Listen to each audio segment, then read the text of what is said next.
한파가 몰아치는 어느 마을, 남루한 초가집 너머로 날카로운 목소리가 새어나왔습니다. 이복의 조약사! 어찌 그 빚을 빌미로 나더러 그 흉측한 노총각에게 시집을 가라 하는가!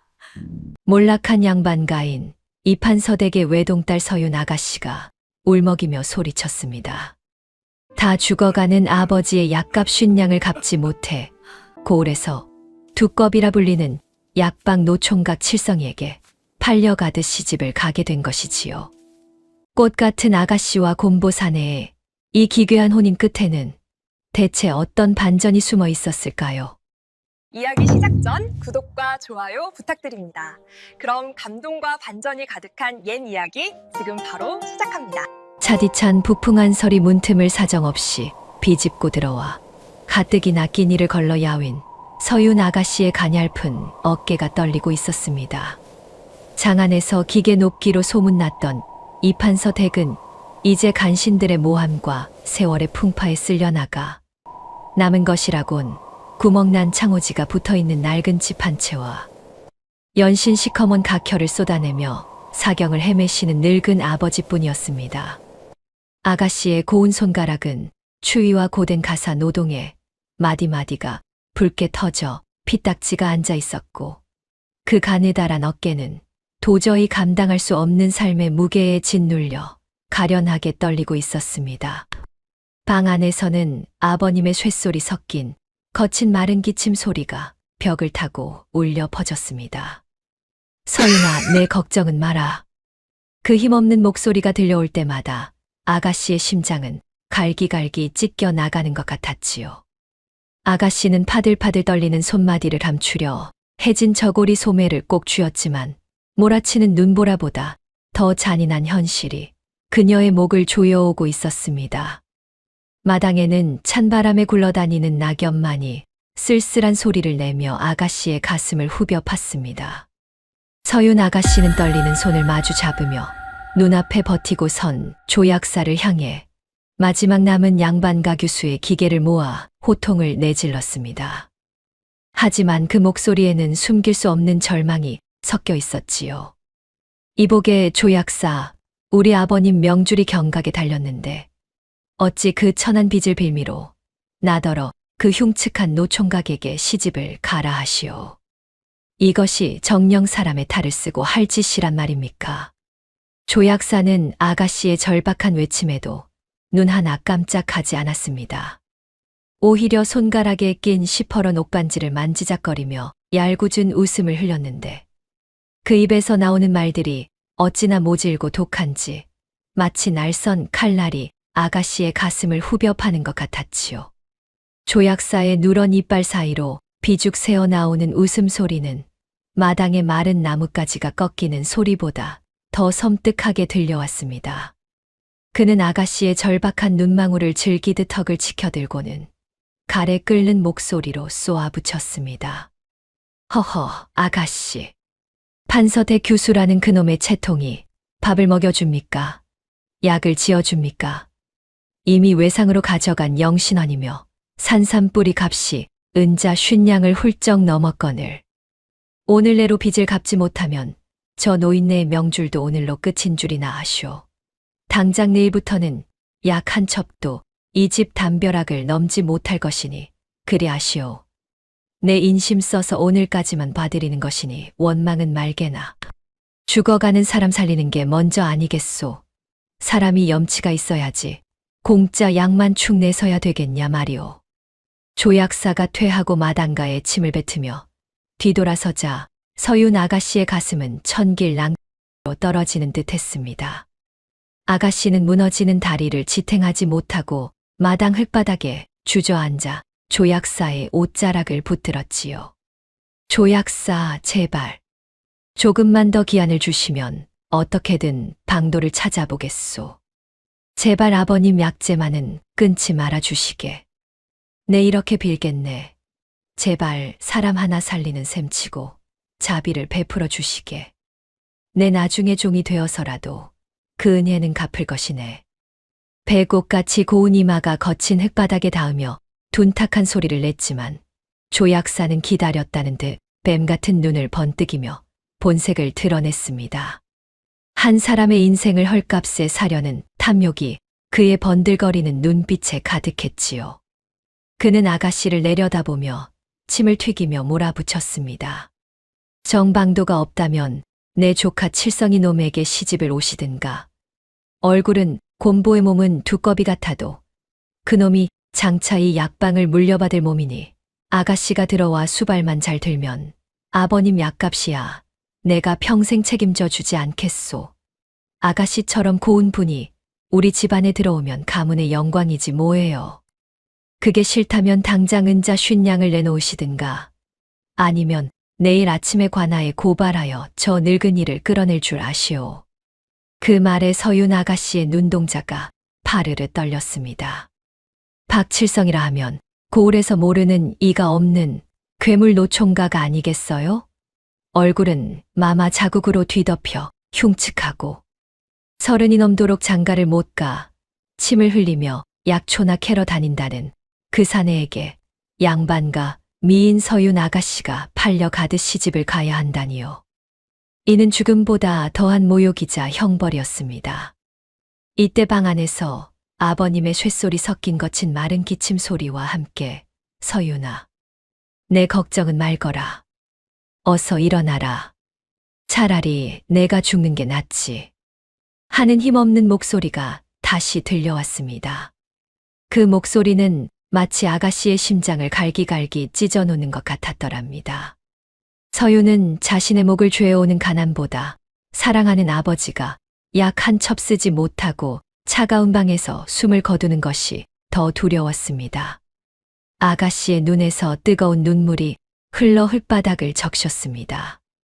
서윤 아가씨는 입술을 피가 나도록 깨물고는 결심했지요. 아버님만 살릴 수 있다면 내 몸 하나 진흙탕에 구르는 것이 무엇이 대수랴. 죽는 것보다 못한 삶이라 해도 아버님의 숨소리만 들을 수 있다면 나는 무엇이든 하겠노라. 설령 저승사자의 아내가 될지언정. 그녀는 천천히 고개를 들어 조약사를 쏘아보았습니다. 눈물로 범벅이 된 얼굴이었으나 그 안에는 죽음을 각오한 이의 서늘한 기운이 서려 있었지요. 좋소. 내가 가겠소. 그 칠성이라는 자에게 시집을 갈 테니 지금 당장 우리 아버님을 살릴 약재를 내놓으시오. 그리고 약조하시오. 내가 그 집 문턱을 넘는 날부터 아버님의 병수발과 약값은 전적으로 책임지겠다고. 조약사는 입이 귀에 걸리도록 웃으며 무릎을 쳤습니다. 허허, 역시 아가씨는 효녀십니다요. 걱정 마쇼. 아버님 약은 내 장담하리다. 조약사는 기세등등하게 살인문을 나섰고 서윤은 차가운 마당에 홀로 남아 소리 없는 오열을 삼켰더랍니다. 조약사가 떠난 뒤 집안에는 무거운 정적만이 감돌았습니다. 서윤은 방 안으로 들어가 힘겹게 숨을 몰아쉬는 아버지의 손을 꼭 잡았지요. 아버지는 딸의 얼굴에 묻은 흙을 닦아주려 했으나 손을 올릴 기력조차 없었습니다. 서윤아, 이 못난 애비를 용서해라. 아버님의 눈물 한 방울이 서윤의 손등에 떨어졌고 서윤은 그것이 세상에서 가장 무거운 짐처럼 느껴졌더랍니다. 밤이 깊어지자 정월의 달빛은 시리도록 푸르게 내려앉았습니다. 서윤은 이제 양반대 교수로서의 삶은 오늘이 마지막임을 직감했지요. 내일이면 곰보 칠성의 방으로 들어가 평생을 멸시 속에 살아야 할 운명. 그녀는 자신의 고운 옷을 정리하며 나직이 중얼거렸습니다. 아버님만 살릴 수 있다면 이 한 몸 부서진들 어떠하리. 하지만 마음속 깊은 곳에서 터져 나오는 비명은 달빛조차 가리지 못할 만큼 처절했더랍니다. 마을 사람들 사이에서는 벌써 소문이 파다하게 퍼졌습니다. 판서 대가가씨가 50냥의 곰보 칠성이에게 팔려간다며. 에고, 그 고운 아가씨가 어쩌다가. 사람들의 동정 섞인 수군거림은 서윤에게는 가시 돋친 채찍질과 같았습니다. 그러나 서윤은 흔들리지 않았습니다. 새벽녘 서윤은 마지막으로 정화수를 떠놓고 기도했습니다. 자신의 앞날을 위한 기도가 아니라 오직 아버님의 쾌유를 비는 기도였지요. 그녀의 뒷모습은 너무나 작고 가냘팠지만 그 안에 품은 의지는 산보다도 높았더랍니다. 흉측한 곰보산의 칠성과의 만남이 어떤 파란을 불러올지 알지 못한 채 서유는 그렇게 스스로 지옥이라 믿는 곳을 향해 발을 내디딜 준비를 마쳤습니다. 한편 조약사의 집 구석방에서 이 소식을 들은 칠성은 무표정한 얼굴로 약초 바구니를 정리하고 있었습니다. 곰보 자국으로 뒤덮인 그의 얼굴은 감정을 읽을 수 없었으나 그의 손끝은 미세하게 떨리고 있었지요. 그는 담장 너머 서윤의 집이 있는 방향을 한참 동안 바라보았습니다. 서윤 아가씨, 결국 이렇게 만나는구려. 칠성의 낮은 목소리는 바람에 실려 사라졌습니다. 세상 사람들은 그를 멍청하고 흉측한 괴물이라 불렀지만 그의 눈동자에는 누구도 보지 못한 깊은 슬픔과 어떤 단단한 결의가 서려 있었더랍니다. 쉰양에 팔려오는 아내와 그녀를 기다리는 곰보 남편. 이 비극적인 거래가 장차 어떤 거대한 보은과 사랑의 서사로 변모할지 정월의 차가운 바람만이 알고 있는 비밀이었지요. 정월의 매서운 칼바람은 멈출 줄을 몰랐고 서윤 아가씨가 평생을 나고 자란 정든 초가집을 떠나 조약사의 집으로 향하던 날의 하늘은 유난히도 낮고 무거웠더랍니다. 화려한 꽃가마는커녕 동네 장정들이 매는 낡고 해진 가마 한 채가 그녀가 탈 유일한 운송수단이었지요. 가마 문이 닫히고 어둠이 깔리자 서유는 참았던 오열을 터뜨렸습니다. 덜컹거리는 가마 안에서 그녀가 할 수 있는 것이라고는 아버님이 평소 입으시던 낡은 저고리 자락을 손이 하얘지도록 움켜쥐는 것뿐이었지요. 아버님, 부디 이 불효녀를 잊으시고 약 거르지 마셔요. 꼭 기력을 되찾으셔서 이 딸의 희생이 헛되지 않게 해주셔요. 가마가 돌부리에 걸려 휘청일 때마다 서윤의 가녀린 몸도 사정없이 흔들렸고 그럴 때마다 그녀의 자존심도 조각조각 부서져 내렸습니다. 가마 밖에서는 조약사의 비릿한 웃음 섞인 목소리와 마을 사람들의 잔인한 수군거림이 파도처럼 밀려왔지요. 판서댁 아가씨가 은자 쉰양의 곰보 칠성이 품으로 들어간다네. 에고 꽃 같은 처녀가 괴물 손에 떨어지니 세상 참 무심도 하지. 그 소리들은 서윤의 가슴에 지워지지 않는 낙인을 찍으며 그녀를 벼랑 끝으로 밀어 넣었더랍니다. 가마가 조약사의 마당에 내려앉고 거친 손길로 가마 문이 열렸을 때 서윤은 차마 눈을 뜨지 못했습니다. 눈앞에 펼쳐질 광경이 죽음보다 두려웠으니까요.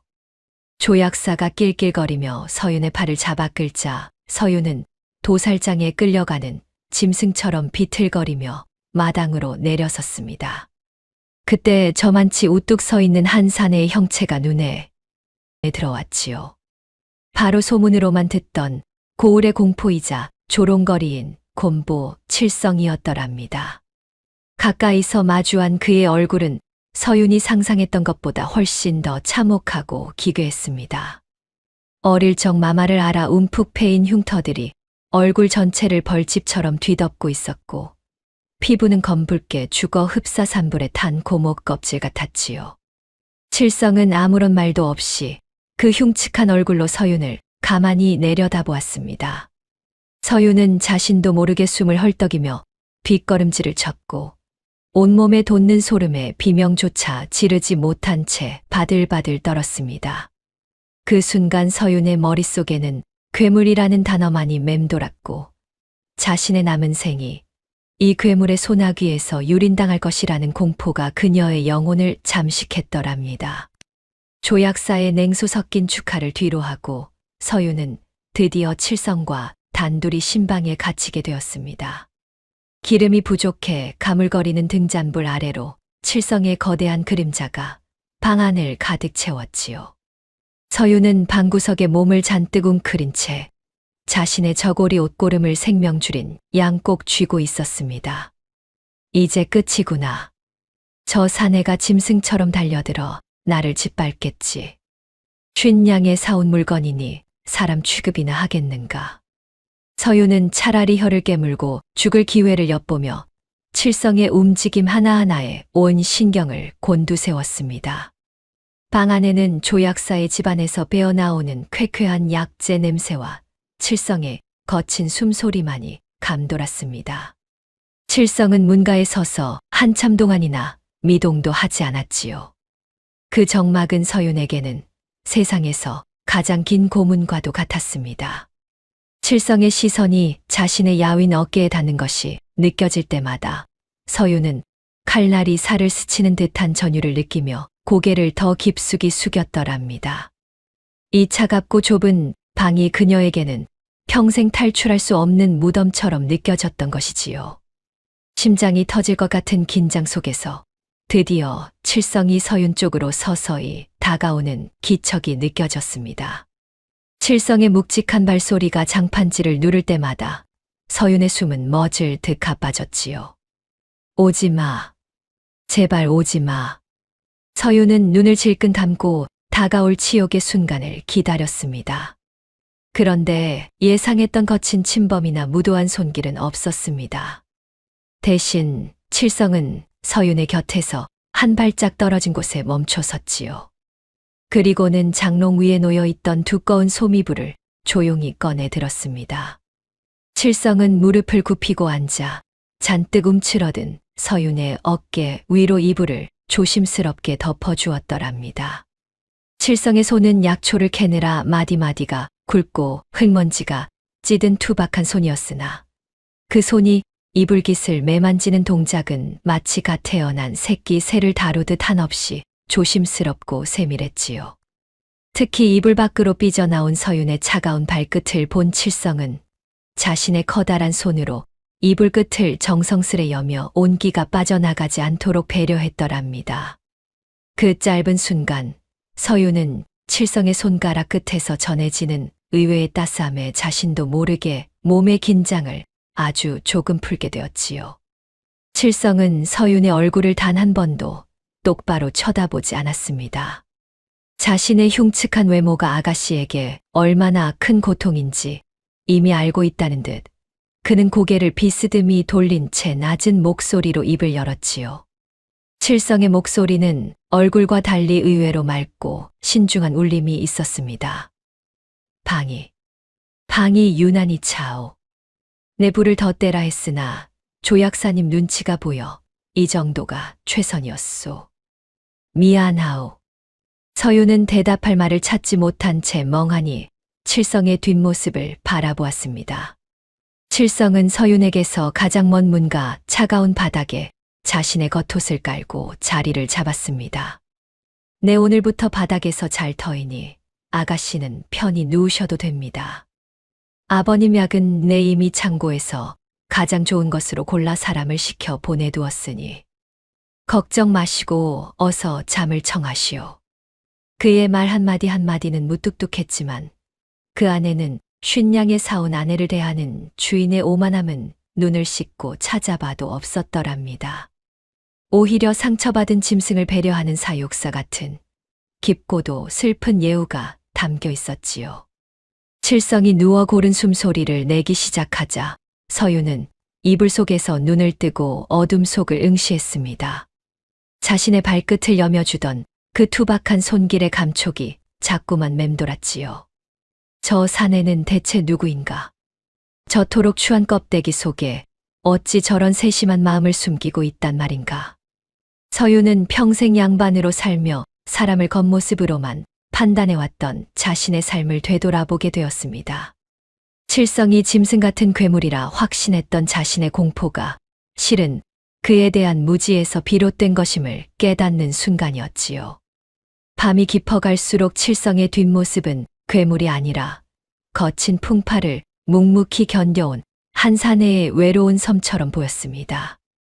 서윤은 쉰양에 팔려왔다는 비참한 사실은 변함없었지만 적어도 이 방 안에 자신을 무도하게 유린할 괴물은 없다는 사실에 묘한 안도감을 느끼며 조금씩 잠에 잦아들었더랍니다.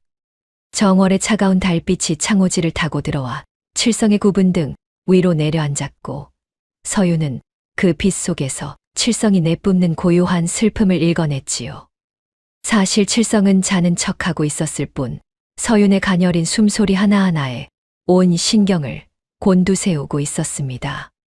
그는 차가운 바닥의 한기가 뼈를 때리는 고통보다 뒤에 누운 서윤의 슬픔이 자신에게 전이 되는 것을 더 견디기 힘들어 했지요. 칠성은 어둠 속에서 자신의 흉측한 손을 가만히 내려다보았습니다. 서윤 아가씨, 내 당신을 이토록 모욕적인 방식으로 데려온 나를 원망하셔도 좋습니다. 하지만 당신을 저 조약사의 탐욕 속에서 건져낼 길은 이것뿐이었소.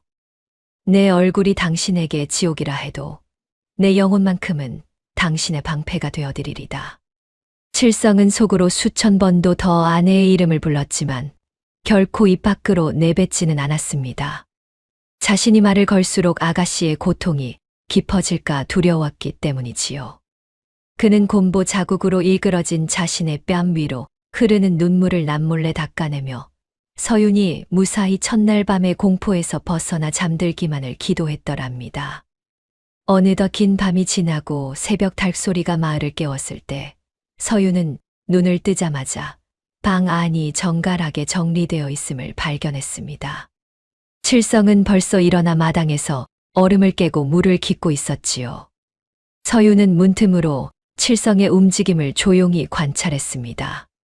어제 가마에서 내릴 때 느꼈던 공포는 어느새 사라지고 그 자리에 칠성이라는 사내에 대한 묘한 호기심과 알 수 없는 연민이 자리 잡기 시작했지요. 칠성은 물을 깃고 들어와 서윤이 세수할 따뜻한 물을 문 앞에 가만히 놓아두고 다시 사라졌습니다. 서윤은 그 세숫대야에서 피어오르는 김을 보며 자신이 쉰냥에 팔려온 이 집이 어쩌면 자신이 생각했던 지옥이 아닐지도 모른다는 막연한 예감을 가졌더랍니다. 정월의 서리가 하얗게 내려앉은 마당 위로 칠성과 서윤의 새로운 인연이 조용히 싹을 틔우고 있었던 것이지요. 서윤은 거울 속 자신의 얼굴을 보며 헝클어진 머리를 매만졌습니다. 어제보다는 조금 더 단단해진 마음으로 그녀는 곰보 남편과의 첫 아침을 맞이할 준비를 마쳤더랍니다. 조약사의 집 귀퉁이, 낡은 약방 한쪽에 마련된 칠성과 서윤의 살림은 참으로 비난하기 짝이 없었더랍니다. 정월의 기세가 꺾이고 해토머리가 되었건만 약방 마당의 그늘진 곳에는 여전히 잔설이 남아 서윤의 발목을 시리게 했지요. 서윤은 이제 판서댁 아가씨라는 이름표를 완전히 내려놓은 채 아침마다 남편 칠성이 산에서 캐온 약초를 씻고 다듬으며 하루를 시작했습니다. 처음에는 칠성의 얼굴을 마주하는 것조차 힘겨워 고개를 돌렸던 서윤이었으나 날이 갈수록 그녀는 사내의 흉측한 껍데기 아래 숨겨진 거대하고도 고요한 진심을 보게 되었더랍니다. 칠성은 자신이 캐온 약초 중 가장 좋은 것은 남몰래 빼돌려 처가에 보냈고 서윤의 손이 약초 물에 터질세라 매일 밤 몰래 기름을 짜서 문 앞에 두었지요. 서윤은 그런 칠성의 말 없는 배려를 보며 가슴 한구석에 얼어붙었던 얼음장이 서서히 녹아내리는 것을 느꼈습니다. 쉰냥에 팔려온 처지라 원망만 했거늘 이 사내는 나보다 더한 지옥을 견디며 나를 지키고 있었구나. 서윤은 칠성의 구분 등 뒤에서 느껴지는 형언할 수 없는 슬픔에 동병상련의 정을 느끼기 시작했더랍니다.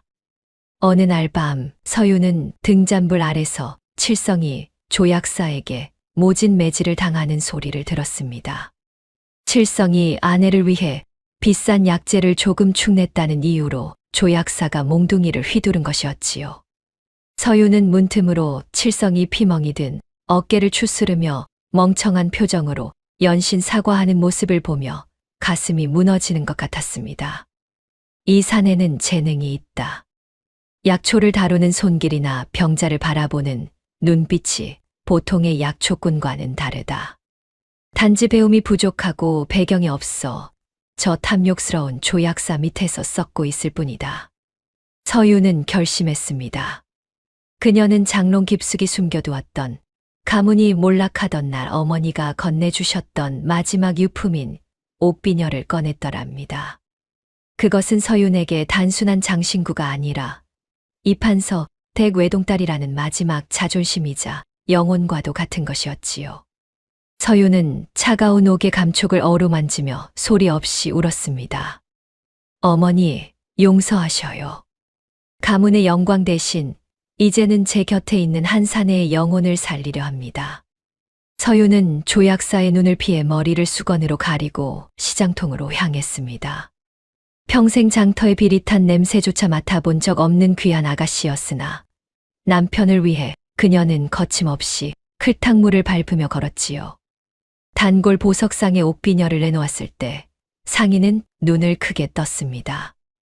이보시오, 아가씨. 이 정도 명물은 장안에서도 보기 힘든 것인데 정말 파시겠소? 서유는 단호하게 고개를 끄덕였습니다. 대신 이 돈으로 구할 수 있는 가장 귀한 의서를 구해주시게. 그렇게 서윤의 손에 들어온 것은 오래된 한지 냄새가 물씬 풍기는 의학의 정수가 담긴 귀한 의서였습니다. 서윤은 품 안에 그 책을 꼭 안고 돌아오며 자신의 머리카락에서 사라진 옥비녀의 무게보다 남편의 앞날을 열어줄 책의 무게가 훨씬 더 무겁고도 벅차게 느껴졌더랍니다. 그녀의 옷차림은 남루해졌으나 그 눈빛만큼은 어느 때보다 찬란하게 빛나고 있었지요. 그날 밤 서유는 일이 끝나고 돌아와 피로에 젖은 칠성 앞에 책을 내놓았습니다. 칠성은 멍한 눈으로 책과 서윤을 번갈아 보았지요. 이게 무엇입니까, 부인? 서윤은 칠성의 투박한 손을 잡으며 나직이 말했습니다. 서방님, 저는 압니다. 서방님의 손길은 사람을 죽이는 손이 아니라 살리는 손이라는 것을요. 조약사 밑에서 몽둥이질이나 당하며 사실 분이 아닙니다. 이 책에는 천하의 명의들이 남긴 비책이 담겨 있으니 밤잠을 아껴서라도 읽으셔요. 제가 곁에서 등불을 밝혀드리겠습니다. 칠성은 아내의 머리에 꽂혀 있던 옥비녀가 사라진 것을 그제야 발견했습니다. 그는 말문이 막힌 채 책장을 넘기지도 못하고 부르르 떨었지요. 자신의 흉측한 외모와 비천한 신분 때문에 아내가 가장 소중히 여기던 유품까지 팔았다는 사실에 칠성은 가슴을 칼로 베이는 듯한 환희와 슬픔을 동시에 느꼈습니다. 칠성은 그 자리에서 서윤 앞에 무릎을 꿇고 머리를 조아렸습니다. 부인, 이 은혜는 내 죽어서도 잊지 않으리다. 정녕 내 목숨을 다해 당신을 빛내드리겠소. 두 사람의 눈물이 책장 위로 뚝뚝 떨어져 얼룩을 남겼더랍니다. 그날 이후 약방의 밤은 일찍 저물지 않았습니다. 서윤은 칠성이 글자를 깨우치고 의술의 깊이를 이해할 수 있도록 곁에서 옷 같은 목소리로 의문을 풀어주었지요. 칠성은 낮에는 산을 타고 약초를 캐면서도 머릿속으로는 의서의 구절을 외웠고 밤에는 기름을 아껴가며 눈이 짓무르도록 책을 읽었더랍니다. 놀랍게도 칠성은 의학에 천부적인 재능이 있었습니다. 한 번 읽은 처방은 결코 잊지 않았고 약초의 성질을 직관적으로 꿰뚫어 보았지요. 서유는 칠성이 책에 몰입할 때의 눈빛이 더 이상 멍청한 시골 노총각의 것이 아니라 세상을 굽어 살피는 명의의 안광으로 변해가는 것을 보며 가슴이 벅차올랐습니다. 칠성은 아내의 헌신에 보답하기 위해 자신의 손가락이 부르트도록 침을 놓는 연습을 했고 서유는 그런 남편을 보며 가문이 몰락한 뒤 처음으로 살아있다는 희망을 품게 되었지요. 하지만 그들의 작은 행복은 오래가지 못했습니다. 조약사는 칠성이 공부를 한다는 사실을 알게 되자 더욱 심하게 그들을 핍박했지요. 어이구, 공부 주제의 의원이라도 되됐다는 게냐. 건방지게 책이나 읽고 말이야. 당장 내일부터는 약초 할당량을 2배로 늘려라. 조약사는 칠성의 공부를 방해하기 위해 무리한 일을 시켰고 서윤에게는 허들의 시를 맡겨 아버님의 약값을 핑계로 고혈을 짰습니다.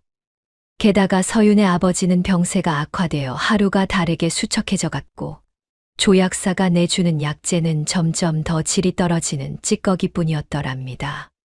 칠성이 밤을 도와 공부를 한들 당장의 끼니와 약값을 해결하기에는 역부족이었지요. 서유는 매일 아침 빈 쌀독을 긁으며 절망했습니다. 남편의 재능이 꽃을 피우기도 전에 이 가난의 굴레와 조약사의 소나기에서 모두가 굶어 죽게 생겼으니 서윤의 가슴은 타들어가는 숯검댕이가 되었더랍니다. 서윤은 어느 달 밝은 밤 마당에서 홀로 약초를 다듬으며 칠성의 뒷모습을 보았습니다. 칠성은 피곤해 지쳐 책상머리에서 꾸벅꾸벅 졸고 있었지요. 서윤은 깨달았습니다. 이대로는 안 된다. 내가 이 사람의 곁에 있는 한 칠성 서방님은 조약사의 종 노릇에서 평생 벗어날 수 없다. 나의 아버님과 나라는 짐이 이 사람의 발목을 잡아 그 비범한 재능을 썩게 하고 있구나. 서윤은 남편의 앞길을 열어주기 위해 그리고 병든 아버지를 데리고 어디론가 사라져 칠성을 자유롭게 해주기로 마음먹었더랍니다. 칠성이 더 넓은 세상으로 나가 공부를 하고 대성하기 위해서는 자신이라는 올가미가 없어야 한다고 믿었지요. 그녀는 칠성이 잠든 사이 몰래 짐을 챙기며 남편의 낡은 버선을 정성껏 키웠습니다. 서방님, 부디명이가 되어 저처럼 가난하고 힘없는 이들을 살려주셔요. 저는 비록 곁을 떠나나 제 마음은 늘 서방님의 등불 곁에 머물 것입니다. 서윤의 눈물은 남편의 버선코 위로 번졌고 다가올 이별의 예감에 가슴이 갈기갈기 찢겨 나갔더랍니다. 이별을 결심한 서윤은 그날 밤 유난히 정성스럽게 칠성의 잠자리를 챙겼습니다. 칠성은 아무것도 모른 채 아내가 사준 의서를 가슴에 품고 단잠에 빠져 있었지요. 서윤은 칠성의 흉측한 곰보 자국을 손가락으로 가만히 쓸어보았습니다. 이제는 그 흉터조차 이 세상 그 무엇보다 소중하고 아름답게 느껴졌지요. 서방님, 다음 생에 우리 다시 만날 때는 쉰양의 빚으로 얽힌 인연이 아니라 들판의 꽃처럼 자유롭게 만나요. 서윤은 나직이 속삭이며 문을 나섰습니다. 새벽 안개가 자욱하게 깔린 조약사의 집 마당을 나서며 서윤은 뒤를 돌아보고 또 돌아보았더랍니다. 칠성이 깨어나 자신이 사라진 것을 알았을 때 느낄 그 절망을 생각하면 당장이라도 달려가 그를 안아주고 싶었으나 서윤은 입술을 깨물며 발길을 재촉했습니다. 가난이라는 이름의 괴물이 그들의 사랑을 찢어놓았지만 서윤은 그것이 진정으로 남편을 살리는 유일한 길이라 믿었지요. 정월의 찬바람보다 더 시린 이별의 전조가 두 사람의 운명을 덮치고 있었더랍니다.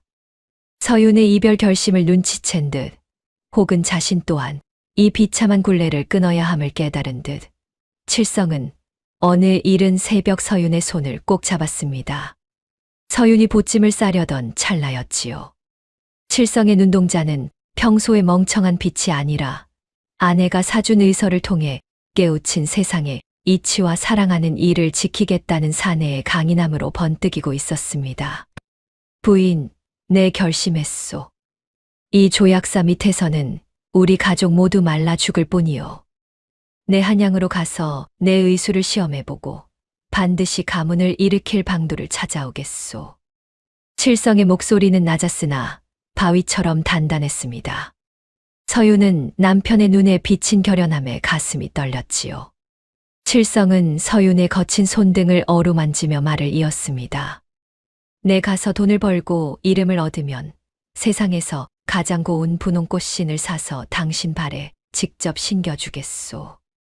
그때까지 부디 버텨만 주시오. 그 약속은 쉰양의 빚으로 얽힌 비극적인 혼인 뒤에 처음으로 맺어진 영혼의 맹세였더랍니다. 칠성은 서윤이 건네준 의서를 소중히 품에 넣고 조약사의 감시를 피해 야반도주하듯 길을 떠났습니다. 마을 어귀, 해토머리에 질척이는 길 위에서 두 사람은 서로의 손을 놓지 못했지요. 서윤은 칠성의 낡은 저고리 깃을 여며주며 소리 없이 울었습니다. 서방님, 꽃신 같은 건 없어도 좋으니 제발 몸성이 돌아오셔요. 서방님이 제 곁에 계신 것만으로도 저는 쉰양 그 이상의 삶을 살았습니다. 칠성은 아내의 눈물을 손가락으로 닦아주며 다시 한번 약속했습니다. 아니요, 당신은 판서댁 아가씨였소. 진흙탕에 굴을 발이 아니란 말이오. 내 반드시 당신의 그 고운 발에 분홍 비단 꽃신을 신기고 당신의 이름을 되찾아 주겠소. 칠성은 뒤돌아보지 않고 한양 쪽을 향해 발걸음을 옮겼습니다. 서유는 남편의 뒷모습이 안개 속으로 사라질 때까지 그 자리에 서서 망부석처럼 서 있었지요. 칠성이 떠난 자리에는 그가 남긴 뜨거운 약속의 온기만이 서윤의 가슴을 데우고 있었더랍니다. 칠성이 떠나자 조약사의 관계는 극에 달했습니다. 자신의 돈벌이 수단인 칠성이 도망쳤다는 사실에 분노한 조약사는 그 화풀이를 고스란히 서윤에게 쏟아부었지요.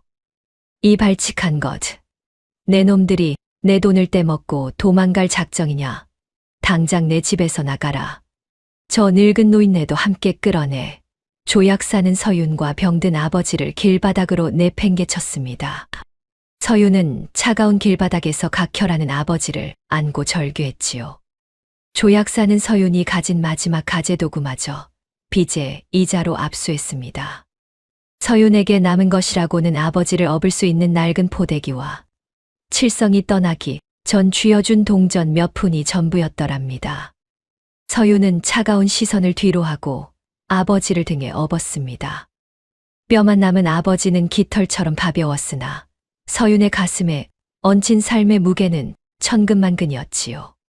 그녀는 남편이 돌아올 때까지 버텨야 한다는 일념 하나로 정처 없는 유랑의 길에 몸을 실었더랍니다. 서윤은 병든 아버지를 업고 길을 걸었습니다.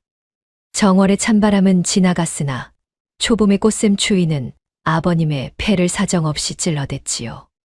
아버지는 등에 업힌 채 연신 나를 버리고 가거라. 서윤아, 나 때문에 내가 죽는구나. 하며 힘없는 목소리로 읊조렸습니다. 그럴 때마다 서윤은 포대기 끈을 더 꽉 조여 맸습니다. 아버님, 그런 말씀 마셔요. 서방님이 꽃신을 사 가지고 오신다 했습니다. 그때까지만 참으셔요.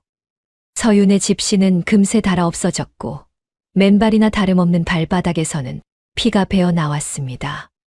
얼어붙은 땅을 밟을 때마다 칼날의 베이는 고통이 전신을 엄습했으나 서윤은 멈출 수 없었지요. 길가에서 구걸을 하고 남의 집 행랑채에서 새우잠을 자며 그녀는 하루하루를 견뎌냈습니다.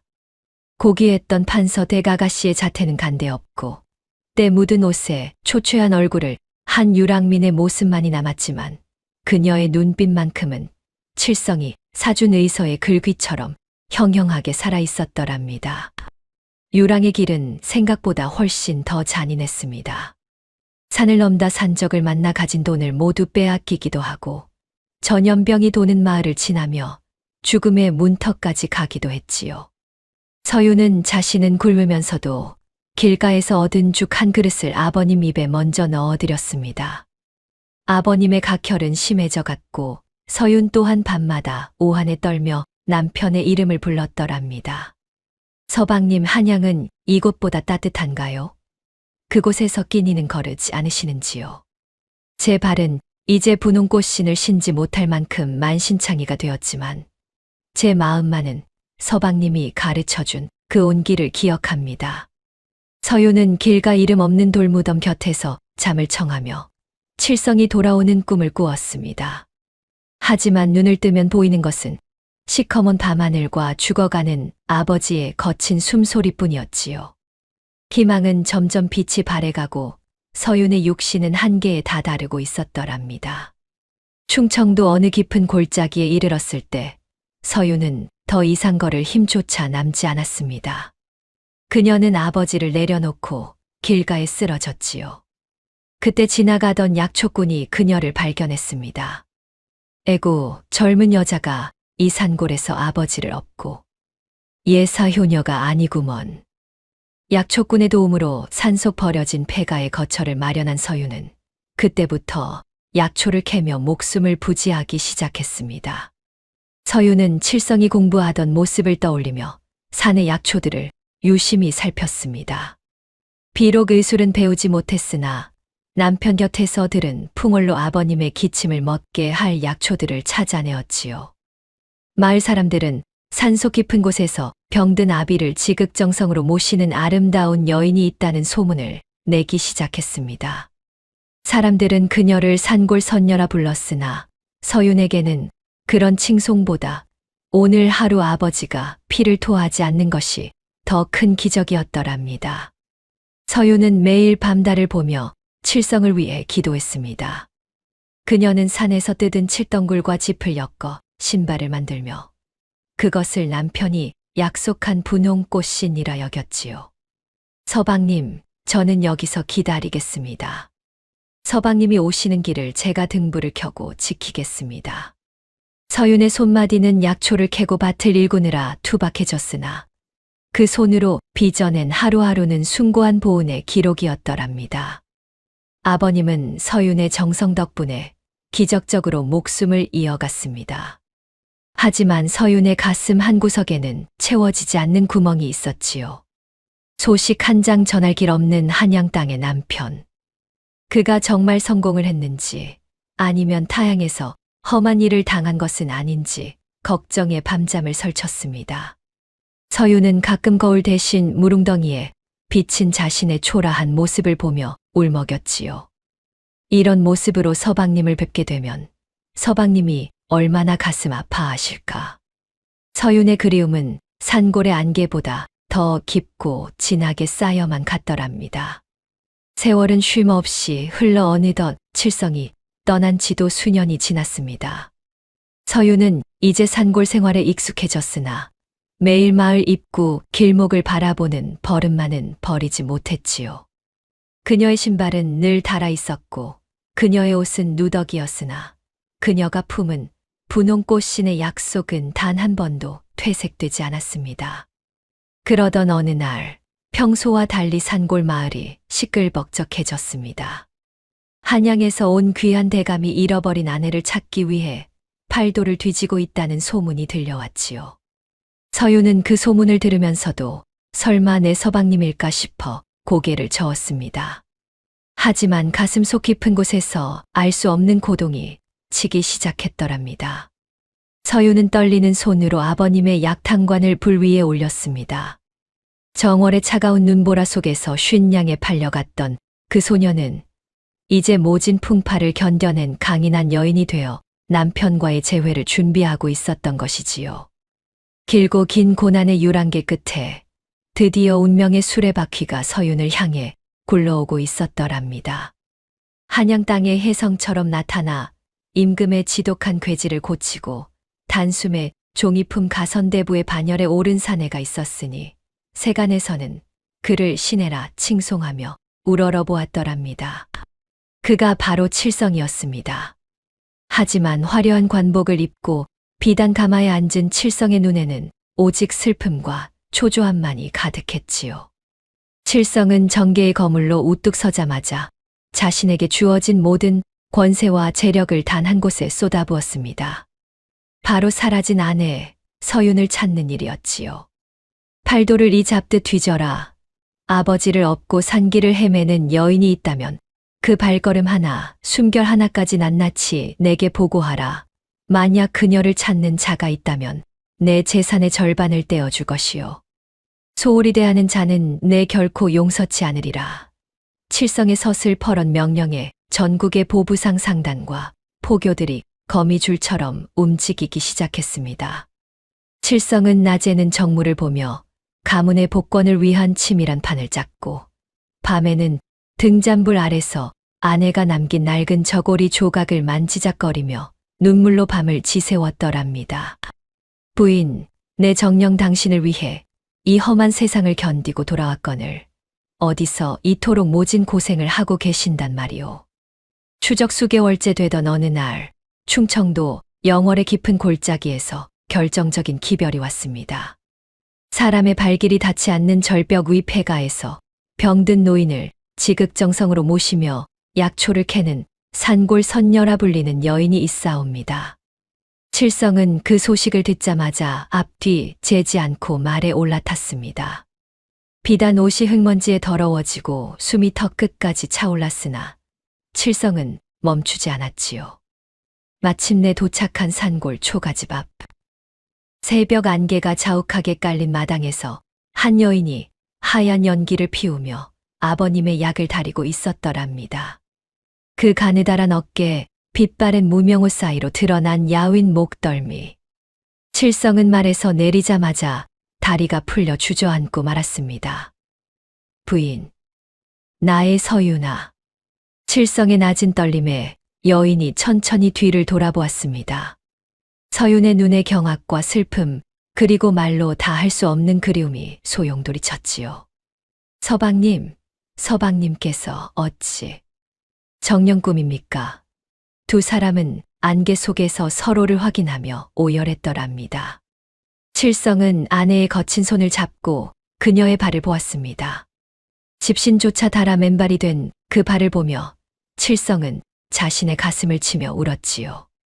서유는 남편의 화려한 차림새와 위험 있는 모습의 당혹감을 감추지 못했습니다. 서방님, 이 어찌 된 일입니까? 곰보 자국은 어디로 가고 어찌 이런 대감의 모습으로 나타나셨단 말입니까? 칠성은 아내의 손을 꼭 쥐고 그동안 숨겨왔던 피 맺힌 진실을 하나둘 꺼내놓기 시작했습니다. 사실 칠성은 조약사의 천한 조카도 원래부터 추남인 사내도 아니었더랍니다. 그는 본래 개성에서 이름을 떨치던 거상 박씨 가문의 외동아들이었지요. 부인, 내 가문은 과거 당신의 아버님, 이판서 어른께 목숨을 빚진 자들이었소. 10여 년 전 우리 집안이 간신들의 모함으로 멸문지화를 당할 뻔했을 때 오직 아버님만이 법의 추상 같은 서슬 속에서도 우리 가문의 결백을 증명해 주셨소. 그때 우리 아버님은 유언으로 말씀하셨지. 이씨 가문의 은혜를 결코 잊지 마라. 언젠가 그 가문이 풍파를 겪거든 내 목숨을 다해 갚으라고 말이오. 서유는 남편의 고백에 숨을 죽였습니다.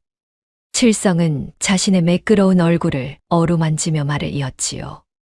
나는 원수들의 추적을 피하고 아버님의 가문을 가장 가까이서 지키기 위해 스스로 독초를 발라 얼굴을 짓무르게 하여 흉측한 곰보 가면을 썼던 것이요. 50냥의 당신을 사온 것 또한 당신을 저 탐욕스러운 조약사로부터 합법적으로 빼내어 지킬 수 있는 유일한 길이었기 때문이었소.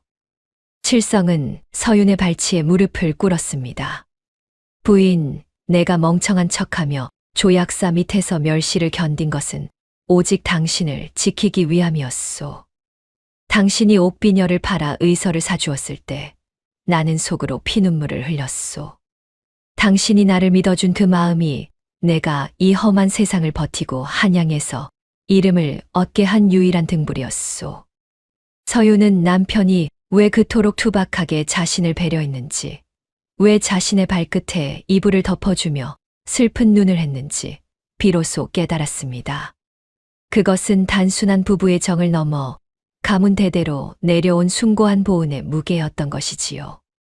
그렇다면 서방님은 처음부터 저를 알고 계셨던 거군요. 저를 구하기 위해 그 흉측한 가면 속에 자신을 가두셨던 거군요.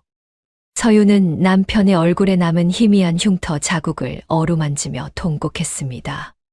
칠성은 아내를 품에 안고 맹세했습니다. 이제 다시는 당신의 발에 흙을 묻히지 않겠소. 당신의 이름을, 당신의 가문을 내가 이제 온 세상 앞에 되찾아 줄 것이오.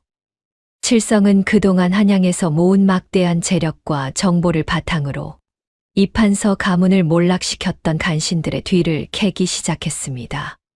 그는 상인 출신다운 치밀함으로 그들의 부정부패 증거를 낱낱이 수집했지요. 칠성은 금전으로 정계를 매수하는 것이 아니라 억울하게 죽어간 이들의 목소리를 모아 거대한 파도를 만들었습니다.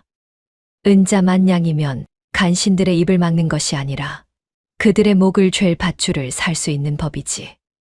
칠성은 이판서 가문을 모함했던 핵심 인물인 김대감의 비자금 장부를 손에 넣고 이를 임금에게 직접 올렸습니다. 임금은 칠성의 의술에 감복해 있던 차에 그의 명석한 증거 제시와 충심 어린 상소의 마음을 움직였지요. 칠성은 자신의 전 재산을 털어 빈민을 구제하고 나라의 창고를 채우며 이 모든 공을 억울하게 누명을 쓴 이판서의 가르침으로 돌렸더랍니다. 마침내 대궐 마당에서 어명이 떨어졌습니다. 이판서 가문의 누명을 벗기고 몰수했던 모든 가산과 관작을 회복하라. 그들을 모함했던 김대가 일당은 유배를 보내고 재산을 몰수하라. 서유는 산골 초가집에서 남편이 가져온 이 소식을 듣고 자리에 주저앉아 아버님과 함께 대성통곡했습니다. 칠성은 미리 매입해두었던 예전의 이판서 저택을 정갈하게 수리하고 수십 명의 하인을 보내 아내와 장인을 모셔왔습니다. 서유는 이제 죄인의 딸이 아니라 나라에서 공인한 고결한 명문가의 교수로 돌아온 것이지요. 칠성은 조약사 또한 그냥 두지 않았습니다. 조약사가 서윤에게 저질렀던 악행과 고리대금의 죄상을 낱낱이 밝혀 관하에 넘겼고 조약사는 전 재산을 몰수당하고 비참한 최후를 맞이했더랍니다. 정의의 수레바퀴가 칠성의 손끝에서 완벽하게 돌아간 것이지요. 한양 도성에 입성하던 날, 칠성은 서윤을 위해 세상에서 가장 아름다운 가마를 준비했습니다. 그리고 가마가 저택 문 앞에 멈췄을 때, 칠성은 직접 품속에서 비단으로 정성스럽게 감싼 물건을 꺼냈지요. 바로 그가 떠나며 약속했던 분홍꽃신이었더랍니다. 칠성은 수많은 하인이 지켜보는 가운데 아내의 앞에 무릎을 꿇고 그녀의 흙 묻은 발을 정성껏 닦아주었습니다. 부인, 늦어서 정말 미안하오. 이제 이 꽃신을 신고 다시는 아픈 길을 걷지 마시오. 칠성은 서윤의 발에 직접 분홍꽃신을 신겨주었습니다. 서윤은 남편의 어깨에 기대어 눈물을 흘리며 웃었지요. 쉰양에 팔려가던 그 비참했던 발걸음이 이제는 은혜와 사랑으로 빚어진 꽃길 위를 걷게 된 것이었더랍니다. 장안의 사람들은 이 기적 같은 이야기를 보며 보은의 신이와 꽃신의 사랑이라 칭송하며 박수를 보냈지요. 하지만 칠성은 여기서 멈추지 않았습니다. 그는 서윤의 가문을 복권시킨 것에 만족하지 않고 아내와 함께 더 큰 일을 도모하기 시작했지요. 부인, 우리가 겪은 고통은 세상의 가난한 이들이 매일 겪는 것이요. 이제 우리의 재력과 의술로 그들을 살립시다. 서윤은 남편의 뜻에 흔쾌히 동의했습니다. 이판서 어른 또한 기력을 회복하여 사위의 듬직한 모습을 보며 흐뭇해하셨지요. 칠성은 곰보 가면을 벗었으나 그 시절 조약사 밑에서 겪었던 고초를 잊지 않기 위해 자신의 서재 이름을 쉰양의 방이라 지었더랍니다. 가장 낮은 곳에서 시작된 두 사람의 인연은 이제 가장 높은 곳에서 세상을 비추는 등불이 되어가고 있었습니다. 서윤은 거울 속 자신의 얼굴을 보며 생각했습니다. 쉰양에 팔려온 것이 아니라 나는 세상을 구원할 사내의 심장을 얻은 것이었구나. 두 사람의 장대한 보은의 전말은 그렇게 한양 땅의 전설로 기록되기 시작했더랍니다. 이판서 가문의 명예가 회복되고 도성 한복판에 다시금 이씨 가문의 소슬대문이 활짝 열리던 날, 한양의 공기는 유난히도 맑고 청명했더랍니다. 죄인의 멍에를 벗고 당당히 관복을 다시 입은 이판서 어른의 눈에는 회한과 감격의 눈물이 고였고 그 곁을 지키는 서윤 아가씨는 이제 나라에서 으뜸가는 현숙한 부인으로 칭송받게 되었지요. 하지만 칠성과 서윤은 화려한 연회나 권세의 달콤함에 취해 있지 않았습니다. 두 사람은 가문이 되찾은 막대한 가산과 칠성이 모은 재력을 어디에 써야 할지 이미 마음을 굳힌 상태였으니까요. 서방님, 우리가 쉰양에 팔려가고 산고를 헤매며 겪었던 그 서러움은 지금 이 순간에도 도성 구석진 곳에서 누군가 겪고 있는 고통일 것입니다. 우리가 얻은 이 귀한 신분과 재물은 오직 그들을 위해 쓰라고 하늘이 돌려주신 기회라 믿습니다. 서윤의 말에 칠성은 깊이 고개를 끄덕였습니다. 칠성은 이제 곰보 자국 없는 수려한 본래의 얼굴을 되찾았으나 그의 마음만큼은 여전히 약초 바구니를 메고 산천을 누비던 겸손한 칠성 그대로였더랍니다. 두 사람은 화려한 저택 한쪽을 개방하여 신분과 재산에 상관없이 누구나 치료받을 수 있는 거대한 약원을 세우기로 결심했지요. 도성 사람들은 깜짝 놀랐습니다. 지체 높은 판서댁 아가씨와 가선대부, 대감이 직접 약을 다리고 환부를 만지는 약원을 열었으니 말이오. 약원의 이름은 아내의 이름을 딴 서윤약원이라 지었더랍니다. 상서로운 윤택함이 온 세상에 퍼지길 바라는 칠성의 마음이 담긴 이름이었지요. 약원의 문턱은 신분의 벽을 허물어 버렸습니다. 비단 옷을 입은 대감부터 누더기를 걸친 거지까지 서윤약원 앞에서는 모두가 귀한 생명으로 대접받았더랍니다. 칠성은 아내가 사주었던 그 낡은 의서를 바탕으로 쌓은 신묘한 의술로 죽어가는 이들을 살려냈고, 서윤은 아버지를 모시며 익혔던 약초, 지식과 세심한 정성으로 환자들의 마음까지 어루만졌습니다. 사람들은 이들을 도성의 두 불보살이라 부르며 존경했지요. 특히 서윤은 돈이 없어 약을 짓지 못하는 이들에게는 조약사처럼 고리대금을 하는 대신 칠성이 그랬던 것처럼 따뜻한 이불을 덮어주고 미음을 쑤어주며 진정한 보온의 의미를 몸소 실천했더랍니다. 약원이 자리를 잡아갈 무렵 도성 아이들 사이에서는 묘한 노래가 퍼지기 시작했습니다. 쉰양에 팔려간 아가씨, 곰보 남편 만나 꽃신 신었네. 알고 보니 그 곰보 대감님이라네. 겉모습은 두꺼비, 속마음은 금거북.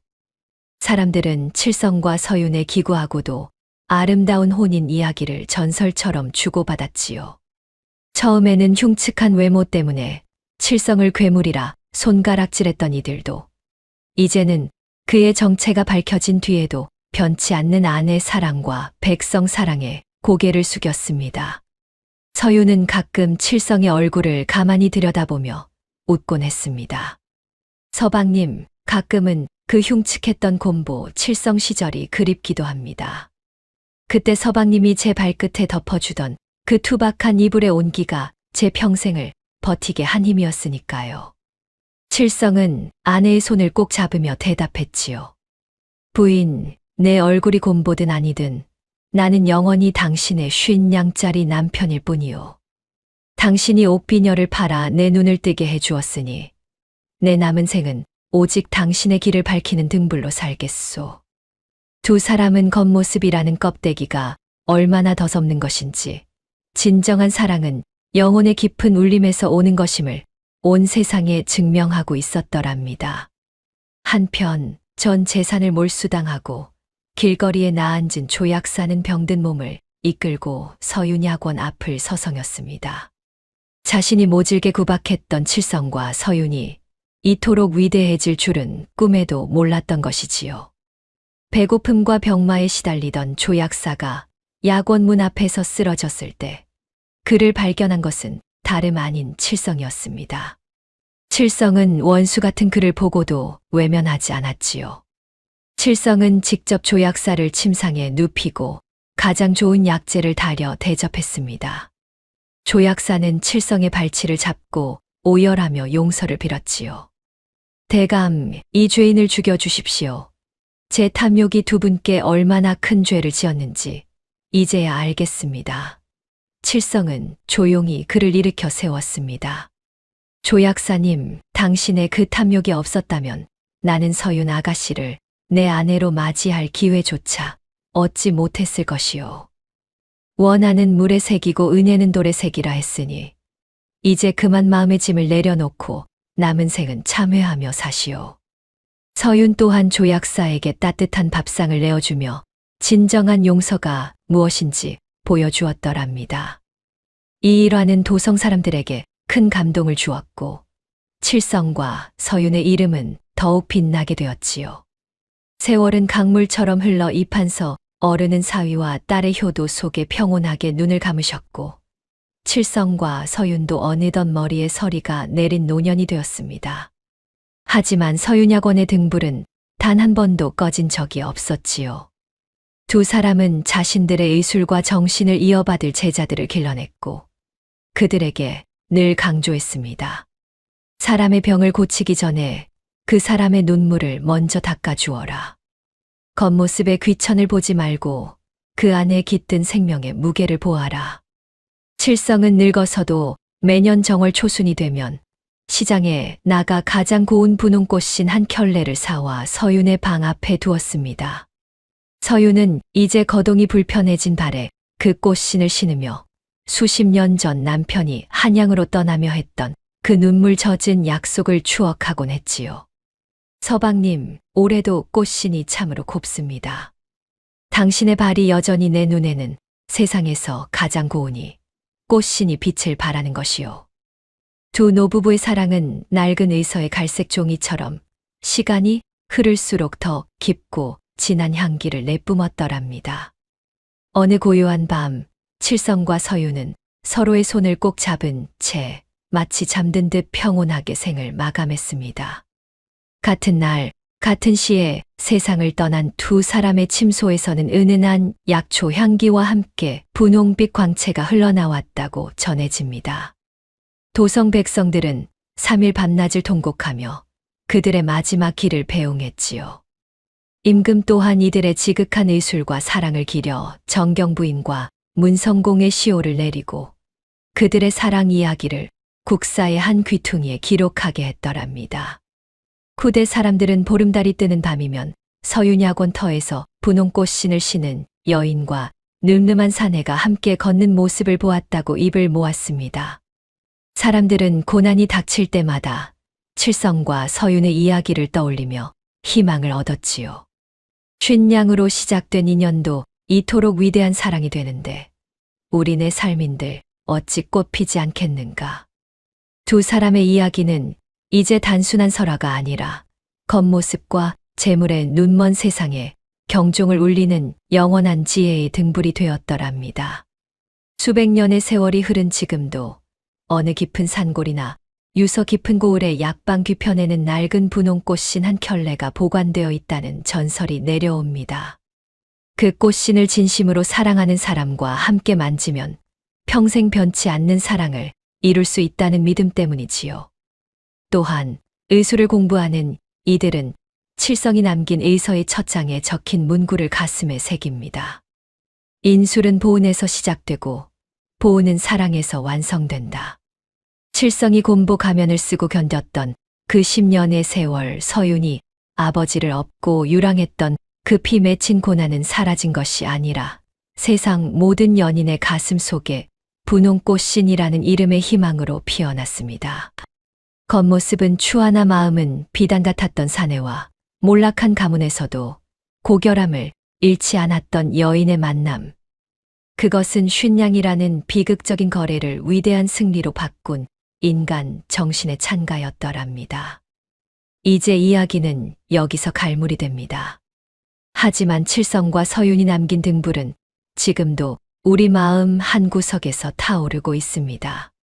누군가 겉모습으로 당신을 판단할 때, 누군가 가난으로 당신의 꿈을 짓밟을 때 기억하십시오. 쉰양에 팔려가던 그 발걸음이 결국 온 세상을 비추는 꽃길이 되었음을. 정월의 차가운 눈보라를 뚫고 피어난 내화처럼 두 사람의 사랑은 영원히 지지 않는 꽃으로 남았습니다. 분홍꽃신을 신고 남편의 손을 잡은 채 안개 속으로 유유히 걸어가는 서윤의 뒷모습. 그리고 그녀를 지키는 칠성의 든든한 어깨. 그들의 뒷모습 위로 달빛이 축복처럼 내리쬐며 대단원의 막이 내립니다. 쉰양의 기적, 그것은 바로 당신의 마음 속에도 이미 깃들어 있는 진실한 사랑의 힘이었더랍니다.